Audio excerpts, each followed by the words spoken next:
Hi guys, Chef Kevin Belton here. Hope you're having a fantastic day. Now, today is Coq au vin day.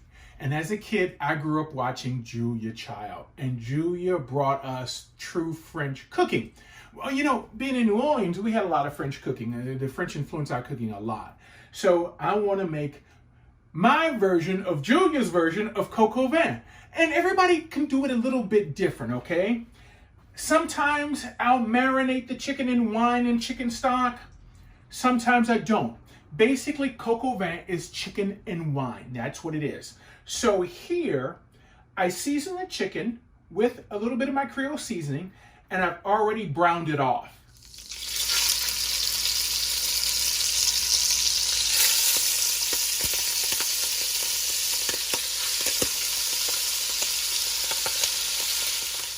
Now, before I brown that chicken off, I sauteed and rendered a little bacon. Now, our pan is hot, so here is a little cognac. I'm going to take the cognac to deglaze the pan. Be careful with it going in. It's hot. Some folks like to flame it at this point. Basically, I'm using this flat edge spatula to get all of those goodies up off the bottom of the pan, okay? From when I sauteed that bacon, from when I did the chicken. Oh, and I tell you what, the smell is so good. So now that we've deglazed the bottom of the pan, let's get in a little bit of onion. So into our pot goes our onions, and we just want to saute these off till they start to sweat down.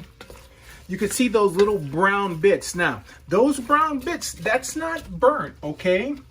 Those brown bits are flavor from our bacon and our chicken being browned off. Now, let me explain something to you as our onions saute. Today, I decided to soak my chicken. I soaked it for a couple of hours. This is red wine and stock. Now, if you choose not to soak your chicken, brown it off, then at the time, add the red wine and the chicken stock directly to the pot. What I've done by soaking the chicken, it's gotten a chance to absorb a little bit of this wine, a little bit of this chicken stock, but because raw chicken was in here, this is going into the pot and it's going to come to a boil because raw chicken was here. It has to get up to a boil to kill any germs. Okay, so our onions are sauteing. Now, I'm not going to saute these too long because this is a dish that cooks for a while. If you want to saute your onions till they're totally soft, you can. But to me, by the end, I want to have a little bit of that onion there. So here I have fresh thyme and some garlic. Now, some folks may say, hey, take the time to pull the thyme off. I like to just put it in this way because by the time this cooks, you can just go in and get those stems, pull those stems right out. Oh, it does smell good. I wish, you know, some kind of way I hope to really create smell-o-vision for you all. So, a little bit of tomato paste. How much tomato paste? Totally up to you. Usually you just need a couple of tablespoons. Sometimes I do a little more, just depending on my mood. But look at the layer of flavors. Look at this base of flavors that we have going here. Now it's time to get in our wine and our chicken stock. And this is what I was talking about. Remember, there was raw chicken in this. So this, we wanted to bring it up to a boil. All right. And we want to let it boil roughly 5 to 10 minutes. Just to make sure it reduces a little bit. That means it'll thicken. Oh, look at that. So we're going to get this to a boil and let it reduce just for about 10 minutes. Look how good this is cooked down. That's what we want. So now let's take our chicken, get it nestled down in. Nestled, I should say nestled. I don't know what nestled is. We'll nestle that chicken back down in here.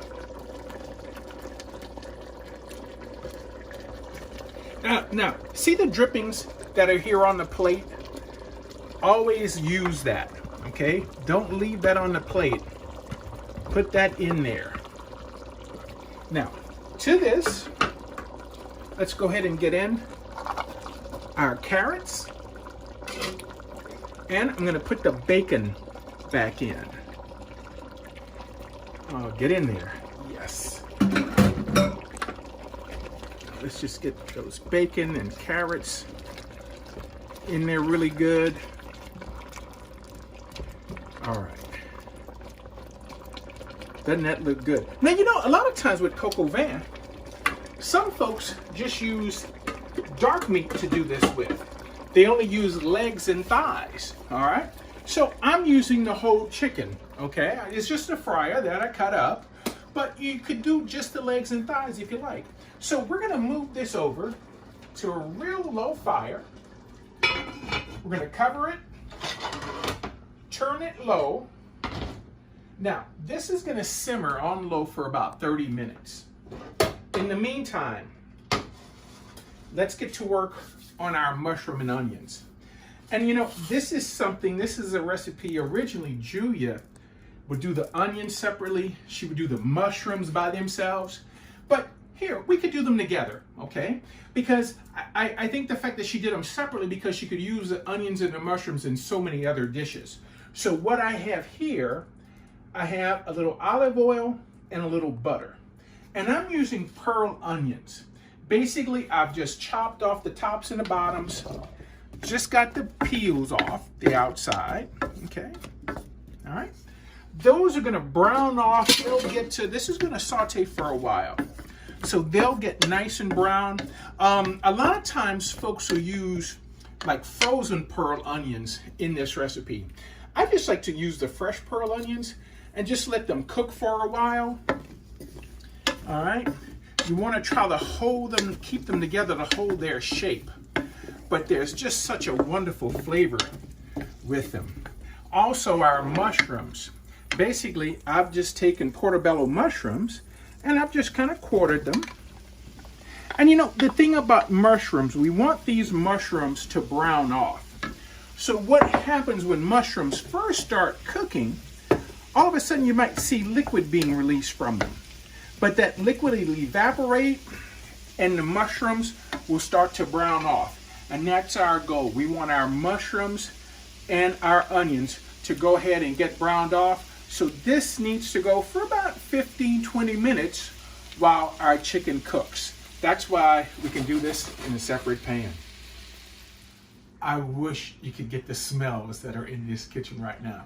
Now, basically, as you can see, our mushroom and onions are done. I've taken the chicken out and see how this is, the liquid is thick, but it's not super thick. Well, you know, in Louisiana cooking, we always make a roux. In France, they do what's called a beurre mané. Beurre is butter. And basically, I've taken softened butter and flour. We're gonna put a little bit of this beurre mané into that sauce down there. We'll turn the fire up. And basically, this is going to thicken it. So it's just like a roux, very similar to a roux because it does the same thing. It thickens it. Now, how much do you put in? That's your preference. How thick do you want it, okay? Some folks like it really thick, some folks not so much. So it's totally up to your taste, but look how quick this came together and smoothed itself out. See how thick that got all of a sudden? That's from that beurre mané. So I tell you what, this is a great little something if you ever want to thicken something and you're like, oh man, I don't feel like making a roux. Make a little beurre mané. Softened butter with flour. That's all it is. And just add it to it. Oh, yes. So now, let's go ahead get in our mushroom and onions. Don't those look good? I think this is why Julia liked to do the mushroom separately, the onion separately, because she could do so much other things with it. So we're gonna get our chicken back in. And once we get our chicken in, we'll cover this and let it go for about another 10 minutes. And it's gonna be wonderfully ready. Oh, look at that. Remember, don't lose any of that liquid. So we'll get this covered. 10 minutes, it'll be ready to serve. Look at that. Look how good that looks. Something else I want to show you. Notice right here, see that little piece of thyme? That's what I was saying. If you go ahead and put the thyme in, you can always get the stems out. All right? I tell you what, this is such a wonderful dish. I hope you try this. I hope you make it. Even if you're not a fan of wine, don't overdo it and it won't have that winey taste. But I tell you what, in honor of Coco Vande, Julia would be proud. Keep washing those hands. Keep staying safe. Thank you for cooking with me today. For WWL TV, I'm Chef Kevin Belton, and have yourself a fantastic Coco Vande. We'll see you soon.